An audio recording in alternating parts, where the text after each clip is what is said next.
আমরা সবাই এখানে একসাথ হয়েছি কেন সেটা আমরা ইতিমধ্যেই জানি। আমার মনে হয় যে সেটা আমার প্রফেশনাল লাইফ হোক, পার্সোনাল লাইফ হোক, সব কিছু মিলিয়েই যেহেতু খুব ভালো একটি বছর আমি কাটাতে পেরেছি। সো সামনে 2026-এর জন্য সবার কাছে অনেক দোয়া চাই, যেন 2026 সালটা অনেক বেশি আসলে প্রাপ্তির জায়গাটাও যেন থাকে এবং সুস্থভাবে থাকতে পারি। আমি চাই যে একটু কোয়ালিটিফুল কাজ যেন হয়, সেটা বছরে কয়টা কাজ হলো কোয়ান্টিটির থেকে কোয়ালিটিটাই মানে আমি চাই যে আসলে মেনটেন করতে, যদিও সবসময় পসিবল হয় না, কারণ আমাদের সিচুয়েশন ওয়াইজ অনেক সময় কাজের সংখ্যাটাই অনেকেই হয়তো কাউন্ট করে যে কয়টা কাজ করছে দেখি।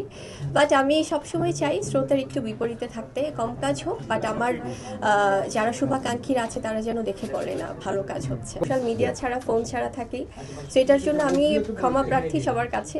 কিন্তু আপনারা সবসময় আমার মানে অন্তরেই থাকেন। এটা হয়তো আমি হয়তো লেট করে হলেও টেক্সট দেখি বা টেক্সটে রিপ্লাই করি, বাট এটা আমার মনে হয় একটা বদ অভ্যাস যে আমি ফোনের আমাকে অনেকে হয়তো রিচ করতে পারে না, বাট এটা আমি ওভারকাম করতে ট্রাই করছি 2026 ইনশাআল্লাহ।